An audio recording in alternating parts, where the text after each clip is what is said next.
Hello, and welcome to the Songbird Sade Knits podcast.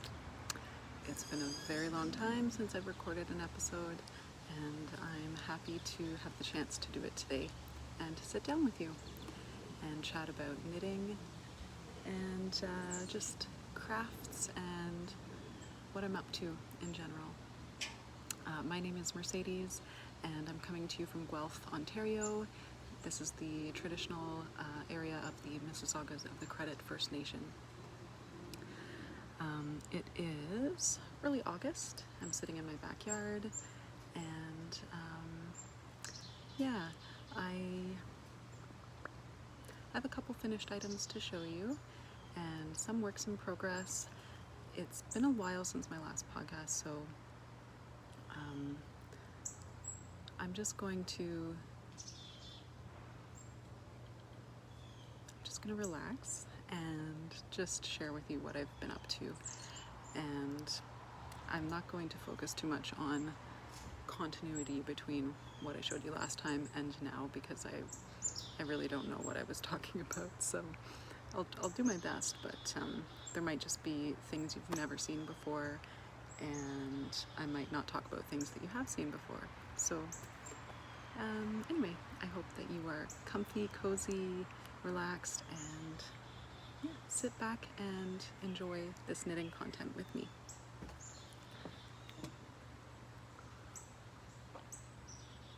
So since last time, I went on a trip. We went to Strasbourg and the Alsace and Black Forest region for a month in the spring.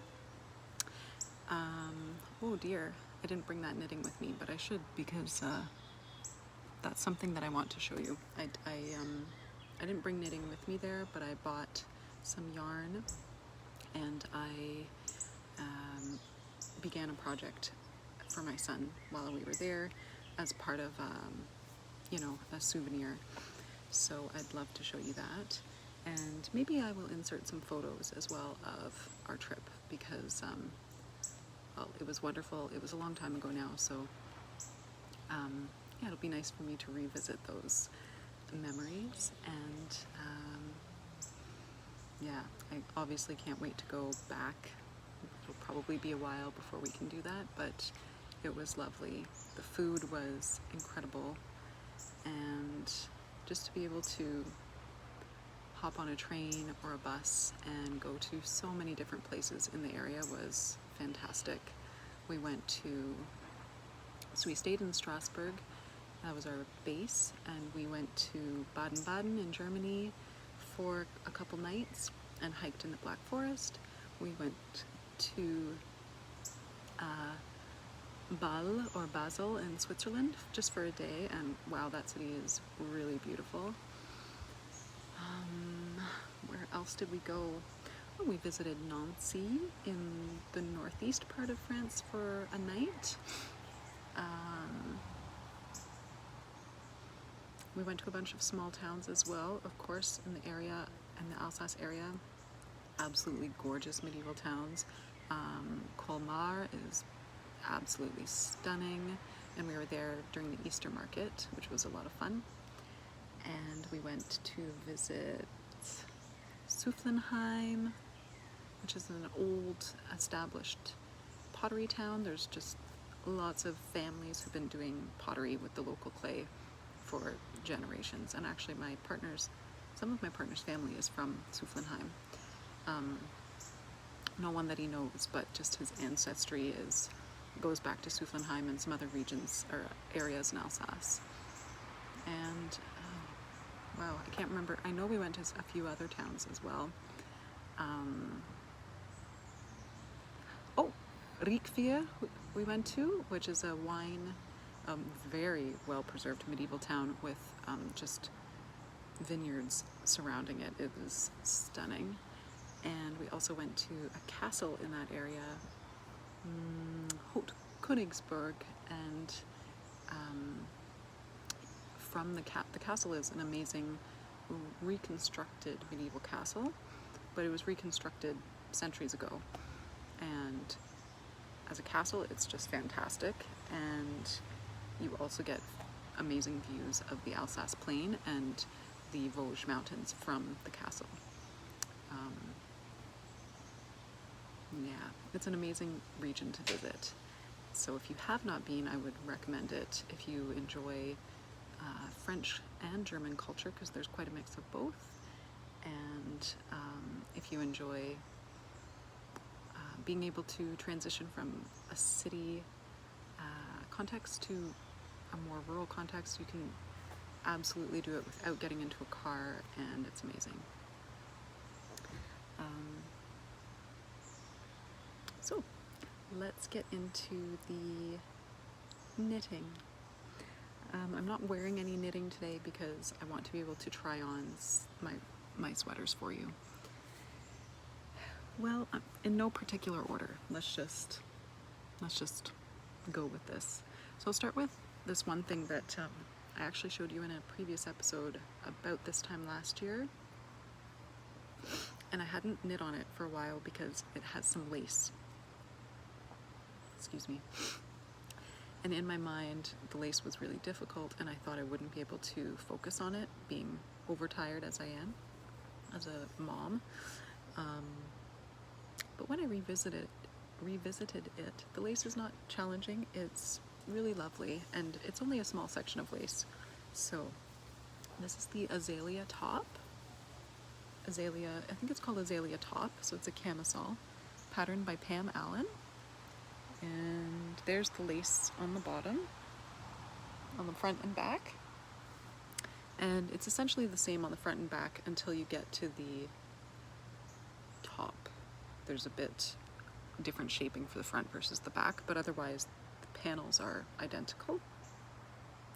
And I knit this in, it's knit in 2 pieces, and I knit this in Rerum Natura's Antigone linen, 100% linen, in the colorway Pamplemousse, which means grapefruit. And this is a beautiful linen yarn to work with. It is so soft, and I think it might have 10 plies, so it's a fingering weight yarn, and there are many plies to it. So I've noticed with some other linen, it really, it doesn't pill, it sort of sheds little tweedy bits almost. It sheds fiber. And this one, I mean, I've been knitting on it for over a year and putting it in and out of bags, and you know, of course I've washed it as well. There's been no shedding of fiber. So this is a very high quality yarn. And yeah, I can't wait to knit with it again. I'm actually not going to put this on because I don't know how to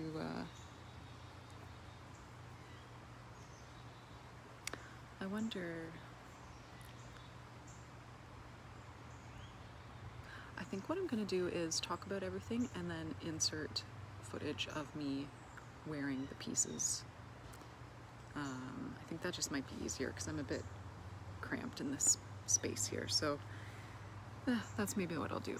Anyway, this is a long top. It sort of comes to below my hip area, so it's good with skinny jeans or tighter shorts. And yeah, it's a little hard to wear for that reason, I find, because it's not cropped. But yeah, I'm hoping as the weather cools just a little bit and I feel comfortable in jeans again, that I'll be able to wear it a little bit more, perhaps with a little cardigan. So other than that, I'm really happy with the way that this turned out. It's a really nice top. The only challenge I had with this was the neckline. You have to pick up all the stitches. So you pick up for the neckline, you pick up for the armholes, and then you, as you're doing those edges, you're also creating the straps. And the pattern's really well written, and I like the way it turns out, and the straps are really lovely and very stable. Picking up stitches is, I think, challenging for a lot of people, and I think particularly in linen, very difficult, because with wool, if you kind of don't do it perfectly, the fabric really becomes one sort of after you wash it. With linen, that doesn't really happen, so I had to redo the neckline quite a few times to get it to be sitting flat and sit correctly, and it still isn't quite perfect on one of the front peaks here. I don't know which one. You can't really tell unless I'm wearing it. It kind of puckers a little bit.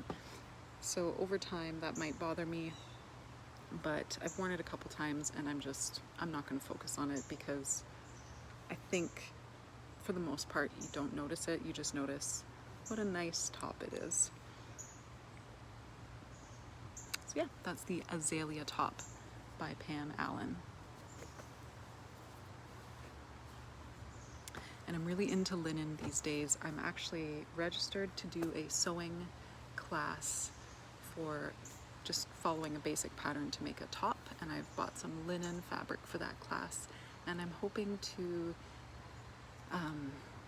use that as a starting point to get more into sewing garments, which I've wanted to do for years. I've not devoted any time or attention to it, and I'm really interested in having some more quality garments in my wardrobe to go with my knitting. That, you know, my knitting is so special to me, and so much money, time, and energy goes into my knitting pieces, and they really are high quality garments that I get to wear, and I'd like to have the same for the sewn pieces that I wear. And yeah, generally I'd like to have fewer pieces, but ones that are versatile, so, you know, solid colors, and also just high quality that I can wear a lot. So that class is in November, and I'll definitely update you on that once I get started on it, and hopefully have some successes to share. Okay, next finished piece, which I don't think I talked about this, is just, this was before I left on the trip. I just wanted something, I couldn't decide what to do. I have so many whips that I couldn't focus on any of them when I was getting ready for our trip. I just needed something quick and easy to work on. This was also when I was knitting in the bedroom while my son was sleeping at night. I was knitting in the dark with a headlamp, so I could only do very simple things.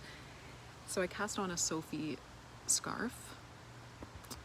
This is by Petite Knit. It's a pattern that you almost don't need a pattern for, I'm gonna be honest, but it's I wouldn't have thought of it myself, so I'm happy to have it, and I really enjoyed knitting it actually, and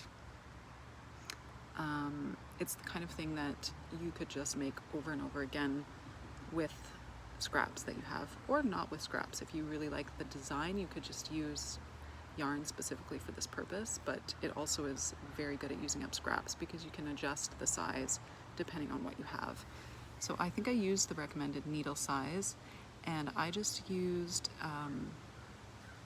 I ended up with a marled fabric. I used Isayer's Marilyn, which is a wool and linen yarn, and that was a scraps from a t-shirt that I had made, and I also used one strand of silk mohair knitting for Olive in the colorway Dusty Honey, which is also scraps from another project, which I will show you.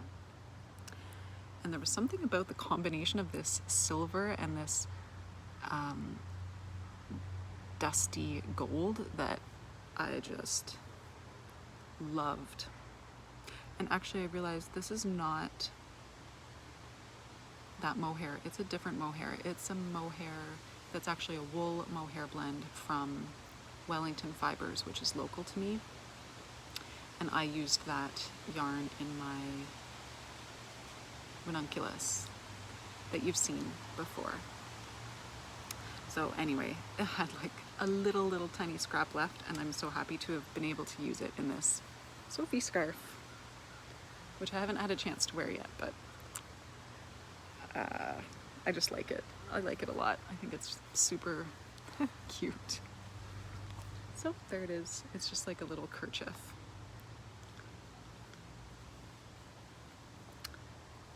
So I could see myself making a few more of these as I have little bits of scraps to work with. And the nice thing about it is you can use really beautiful yarn if you want, because it's going to be around your neck, and if you just have those little scraps of something very luxurious or special, this is a nice way to use it, because you can use up such small amounts, and then you're going to be wearing it around your neck, so you can really sort of savor the experience of the yarn. Okay, 2 more finished objects.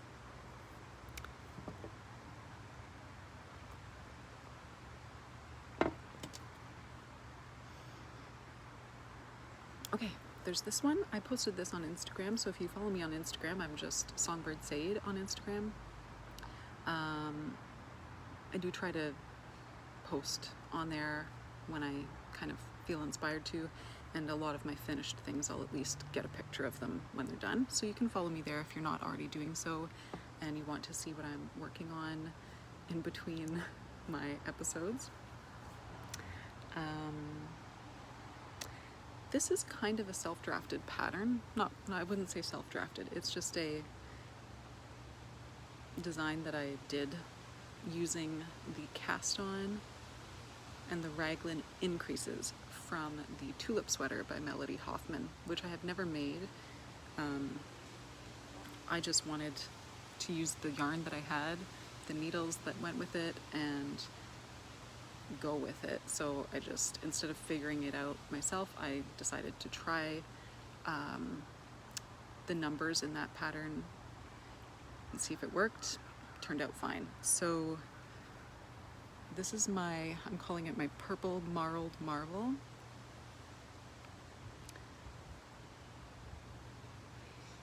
And it's kind of like a semi-cropped sweater. It hits my hip bones, and it is super bulky. It's made with 1 strand of sort of a, what would you call that? Purple, I guess. It's not really a purple, it's like that fuchsia color of purple. 1 strand of Custom Woolen Mills unspun roving, which I'm using for a Cowichan style sweater, but I knew I'd have leftovers, so I kind of stole a bit from that stash. And then 1 strand of purple silk mohair from Gepard yarn, and then 1 strand of unspun roving in the natural colorway from Brigg & Little.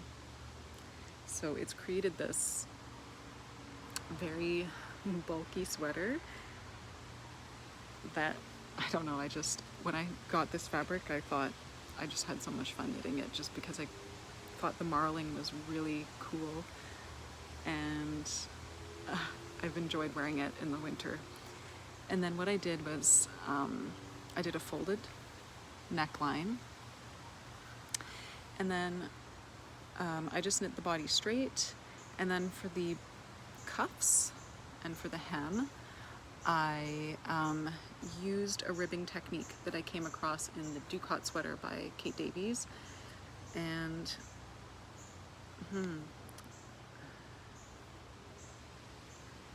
yeah, wow, I can't remember what that technique is. I've talked about it in, I think it was in the previous episode I talked about it, because I showed my Ducat sweater in that episode. And I think it's a slip stitch pattern. I think it's a slip stitch ribbing pattern, but I don't know what it is. You'll have to check the last episode to figure it out. But what it creates is this ropey effect. So the underside is the reverse side is really flat, actually, very, very flat. And then the side that you want to see has this really recessed purl and this really popping knit row, and it almost looks like embroidery or something other than knitting, and it's very textural, and I really like the effect of that. And the other advantage of this ribbing technique is that you don't get the cinching in that just normal 1x1 rib creates. It's very stable. So you can, if you like a straight boxy fit for a sweater, it allows you to put a proper edge on your sweater and maintain that straight shape. So this is a ribbing that I really like to use, and I think, you know, I'm actually working on something else that has a slip stitch ribbing that's a little bit different than this, but it has the same effect. So I think any combination of slip stitches in your ribbing, it'll give you a different sort of design, but it'll have the same structural effect, which is to just keep your ribbing nice and straight. And actually you can even do really thin ribbing as well. If you want to get a cuff that's really delicate, you can use slip stitches to prevent rolling a little bit. So I personally,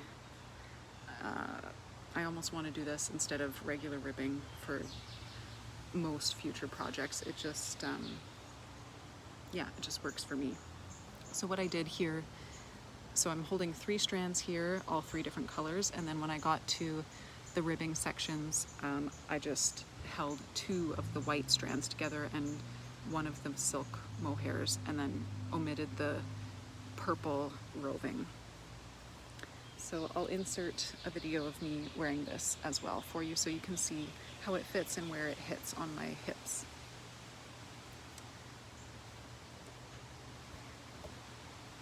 So that was a great success in my opinion. I really had fun knitting that, and I was really super pleased with the end result. And then this final finished object that I have to show you is the Genser from Sandness Garn, Sandness Garn publication that's quite recent. I think it's 2202, that's the number. I'm not sure, but I'll definitely put it in the description box. And I actually bought that magazine to make the Amy slipover, and I hadn't decided yet what yarn to use for that, so I was really enjoying knitting with the unspun in the purple Marled Marvel, so I decided to take from my stash some other Briggs & Little country roving and try one of the patterns in that book with that. So I used the gold colorway from Briggs & Little, 1 strand, and I held it together with 1 strand of Knitting for Olive silk mohair in Dusty Honey. And I created the Genser with no modifications. I mean, I don't think my gauge is correct because it's not quite as oversized as I had expected, but it still fits really well, and I'm happy with it overall. It's very light, very airy, and obviously very warm. So I will insert footage of me wearing this as well, because it's quite simple, but you really do need to see it on to get a sense of how it fits. And it has a split hem, as you can see, with a bit shorter at the front, a bit longer at the back. And then the sleeves are, I think, completely straight. I don't think there are any decreases in the sleeves. And then there's ribbing there.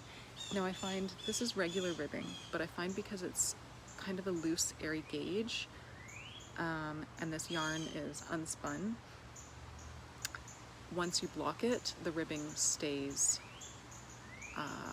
stretched out like this. I think just because there's, would you say no memory in the yarn? Possibly, yeah, I think that would make sense. Yeah, I think that makes sense because it's almost like a felting fabric. Not that it felted, but you can kind of sculpt it a little bit more than you can with yarn that is spun or yarn that's tightly spun, because it already has a character to it. And I find that you can mold unspun yarns a little bit more once they're knitted up. So anyway, that's my Genser. I like this sweater. I could see myself making it again in a more neutral color and even a little bit more oversized, just to have that like huge comfy cozy sweater feeling. And in a neutral color, it could be worn with just about anything. So that's that. I haven't worn this yet because I just finished it in the early summer, so I'm really looking forward to wearing it and seeing how I like the color as well. It's quite bright, but I think I'm going to like it. And I just want to show you, it is slightly marled because the Mohair was a dusty honey colorway, which is really light and kind of gray, more of a neutral yellow, if that makes sense. And then the mustard color is just really super, kind of like a retro yellow. So it created a marled fabric, which the entire time I was knitting it, I wasn't sure I liked. But now that it's done, I think I do like it.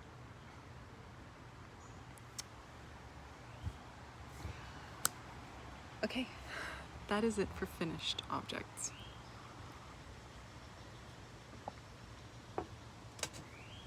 I'm really trying to focus on finishing my whips.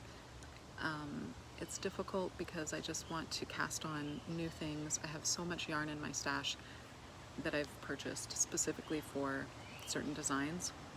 So I really want to get to some of those.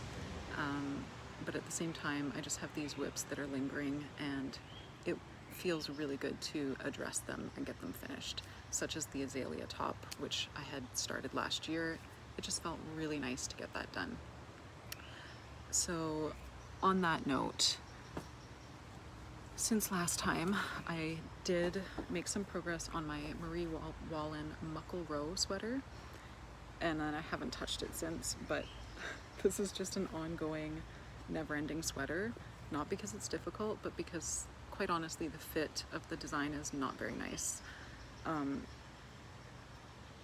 just gonna say that. I feel like a lot of people on Ravelry changed the fit because they found the design as is creates kind of a shapeless sweater, but the color work is lovely. So what I've done was I mixed I had started with all the numbers from the Muckle Row pattern, and then when I got to the body without the color work, I realized it was going to be too big and just not flattering on me, so I mixed it with the top of the Weekender Sweater Light by Andrea Mowry. The numbers for my sizes in both, well, not in both, the numbers for the size that I'm knitting in the Muckle Row and then one of the sizes in the Weekender pattern were only like 2 stitches off, so I was able to very easily just basically make the top of the Weekender pattern. And they're both sweaters are knit bottom up, so it worked really well. So what I have done since last time is finished the body. So this is the Muckle Row. As you can see, gorgeous color work, which is really lovely to knit, really lovely to knit. And then I've finished both panels, and then I've even stitched them together as per the Weekender pattern. So this is a dropped shoulder construction, and so now I just need to knit the sleeves, and then I'm just going to knit according to the numbers for the Weekender pattern, and then sew them on and hope for the best.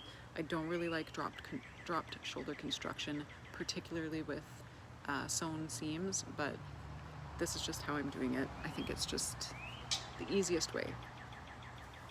So I'm just gonna try this on for you right now so you can see.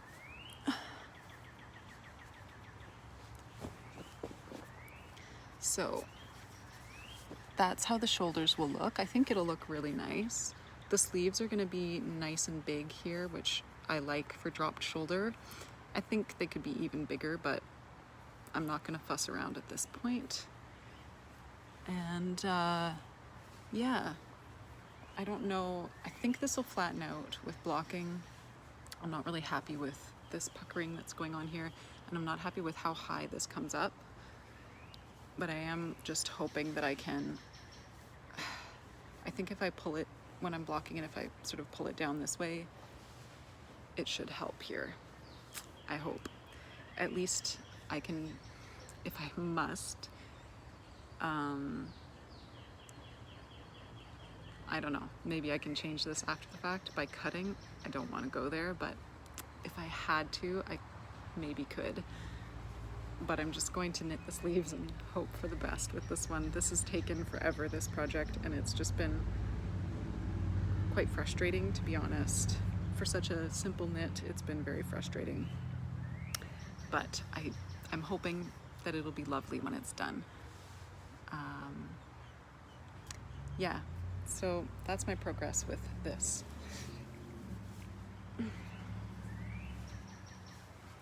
And once again, I've knit this using, for the body, the main color, I've used one strand of Topsy Farms single ply natural, and for a single ply, it's amazing. It does not have that over twisted character, and there's no skewing, which is amazing. And I've mixed that with Knitting for Olive Silk Mohair in the color Clay. And then the contrast gray color is just Rauma Finull. So this fabric is kind of dense, and obviously this is going to be warm, super warm when it's done. I think it'll be like a snowy wonderland sweater. So that's that. I think I'll try to focus on this a little bit in the near future. Oh, I do have my Alsace sweater here. Let's move on to this now. So when I was in Alsace, I went to La Droguerie, which is a franchise or chain store in France. I think there's only a few. Like there's one in Paris, I think, and a couple others. And then there's one in Strasbourg. And it's a very neat store. They have their own yarn. They don't sell other brands of yarn. And they sell fabric and notions and buttons and just all sorts of, they sell patterns as well, just all sorts of materials for making, and it's a beautiful shop. Their yarn is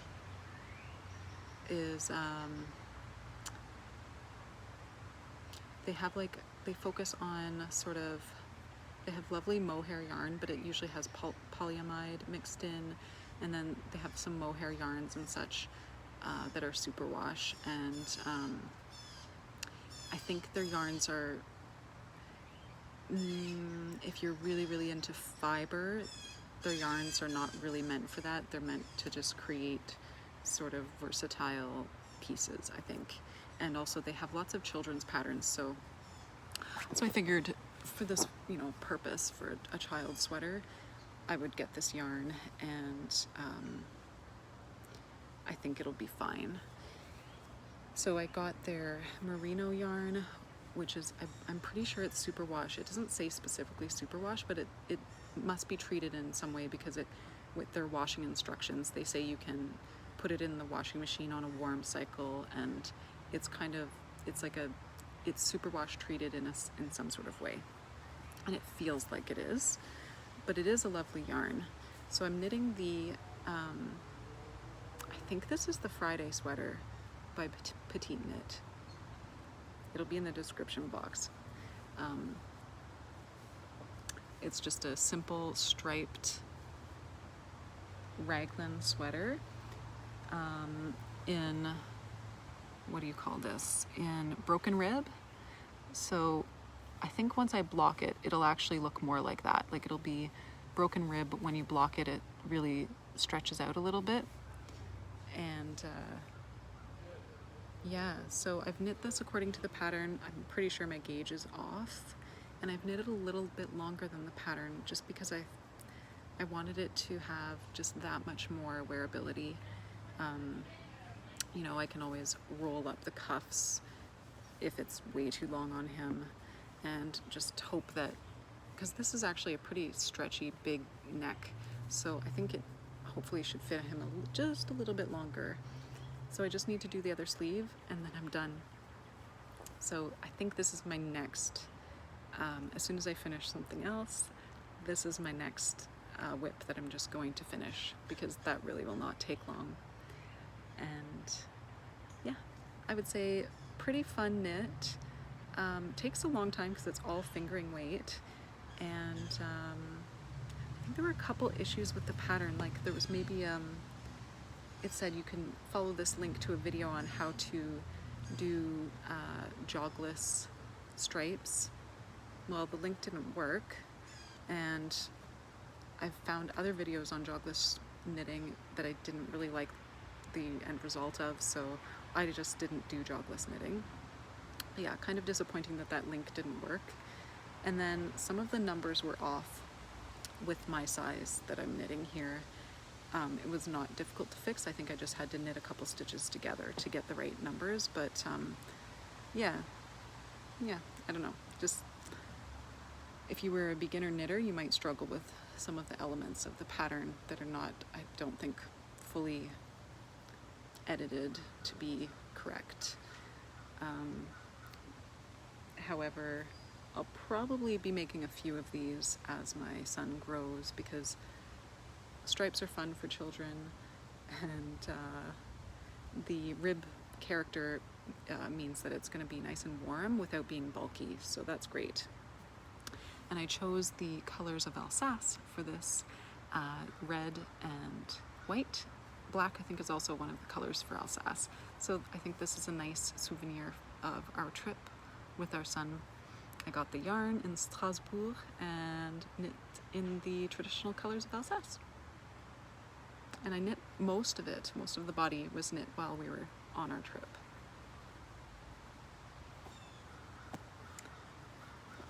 Okay.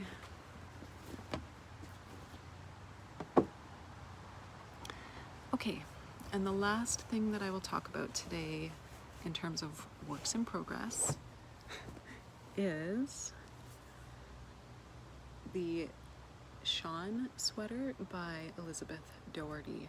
This has been in my library for a while on Ravelry. I purchased it a while back, and I've had the yarn for it, and it's just one of those things that I had intended to knit, and it's just been waiting for me, and I'm so glad that I got around to it. The yarn is so lovely to work with, just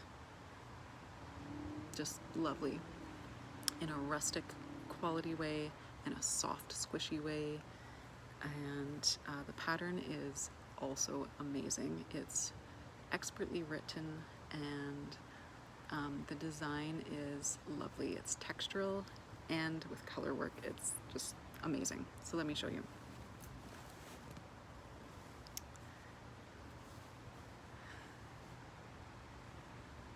So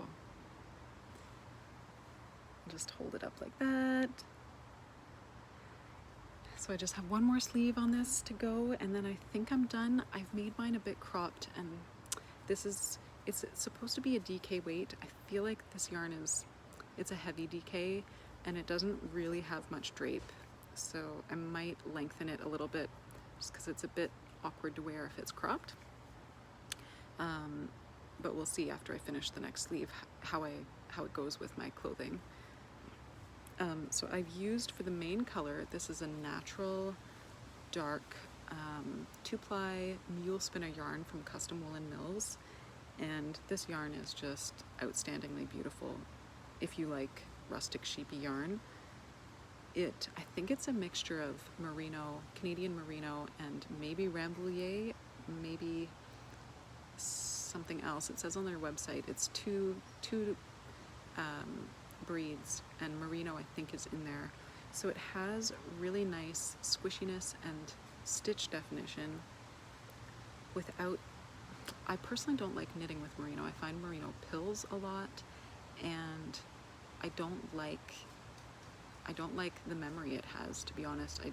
I like yarns that have just a little, here I am again. I was saying I don't love pure merino, knitting with pure merino yarns because of the memory that they have and because I find they pill. So this is a blend, and I think this is lovely. It has that squishiness factor and it has some memory, but the other breed that's in here gives it that more rustic character that I really enjoy. So this is their natural black colorway, but it's not black, it's a dark brown with lots of gray in it. And I could knit with this yarn every day, all day, forever. It's so beautiful, and I think it's going to be just really nice to wear. It's a little bit like Briggs & Little, but with more of that more lofty character, and I feel like it's a little bit lighter than Briggs & Little.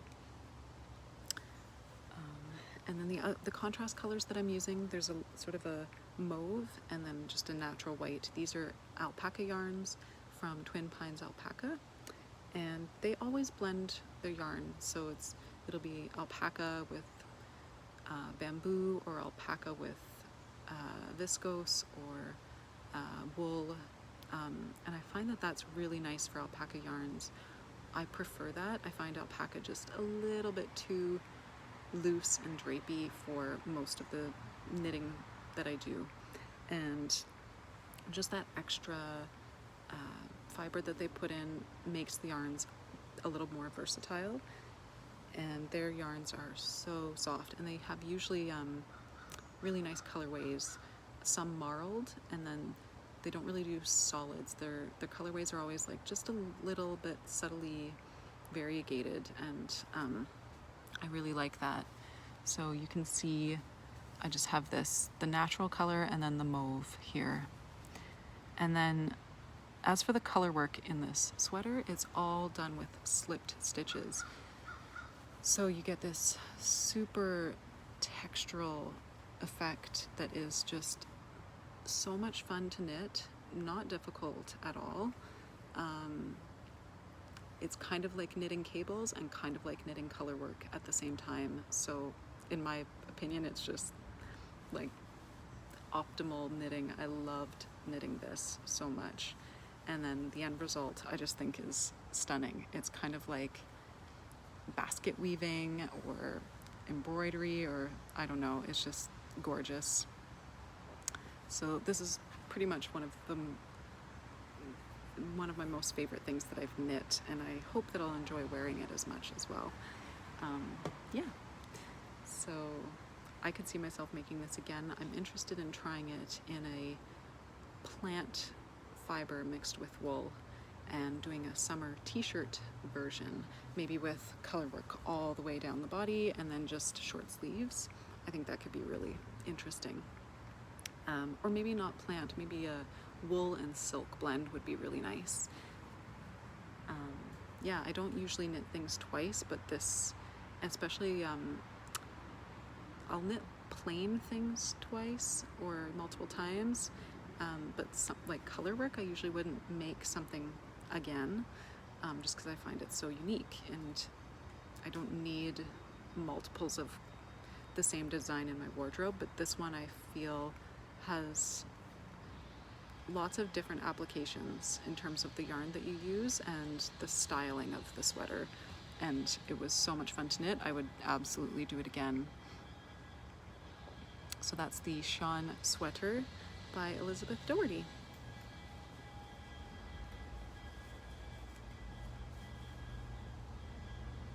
Oh, and I should mention, I was talking about the slipped stitch ribbing. She uses slip stitch ribbing on all of the edges on the sweater, and so you can do really small, really thin sections. This is less than an inch here maybe, or maybe about an inch, and it won't roll, and yet it doesn't cinch in. It just sits nice and flat, but it's a really, really stable edge, and I really like that detail.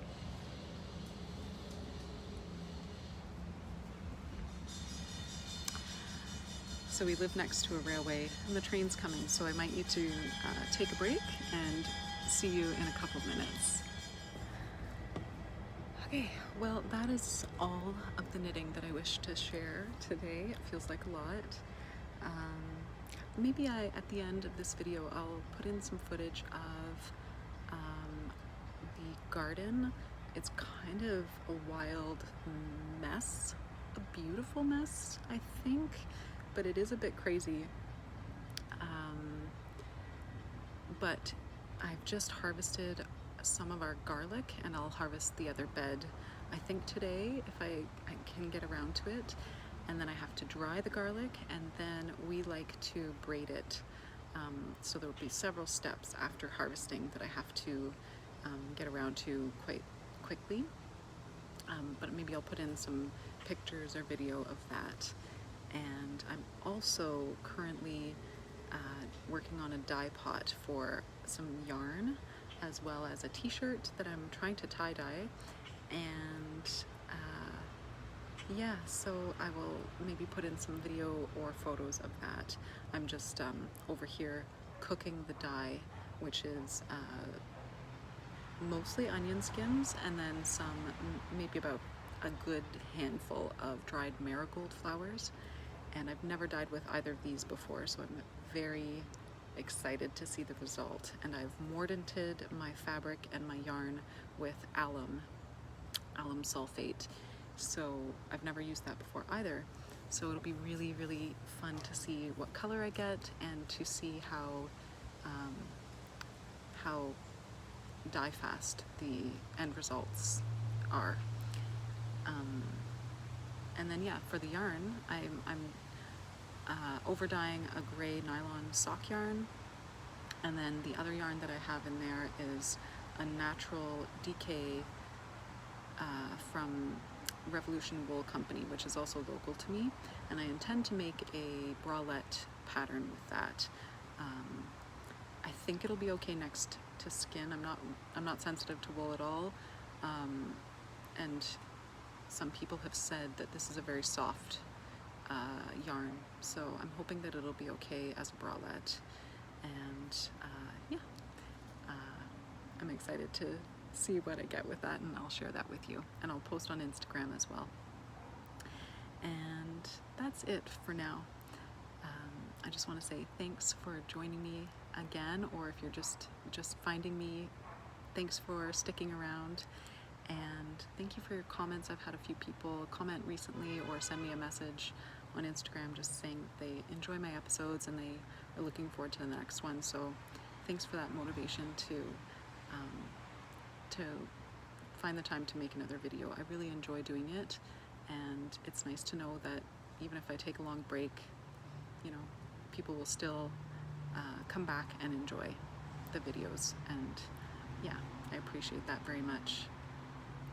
So until next time, I hope that you are well. I hope you're enjoying your knitting, and please feel free to leave comments below, or also you can subscribe to the video, and then you'll know when I upload another one, which hopefully won't be too much longer from now. So thanks again for joining me, and I look forward to the next time. Take care. Bye.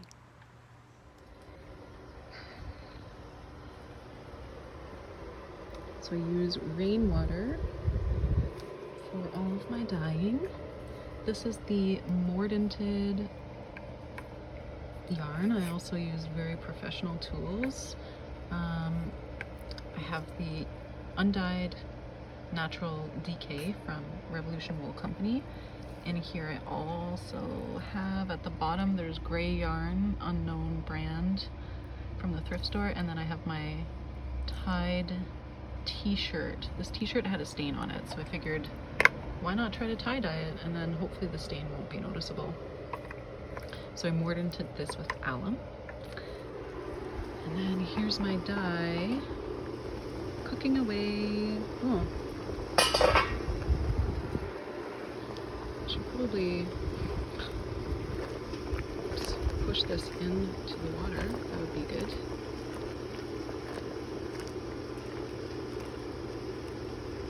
I'm like super casual about dyeing. have really proper materials. If I did it a lot more, I would invest in some proper tools just to make my life easier, but I don't. I do it maybe once a year, and only recently in the past couple years, so I just kind of wing it.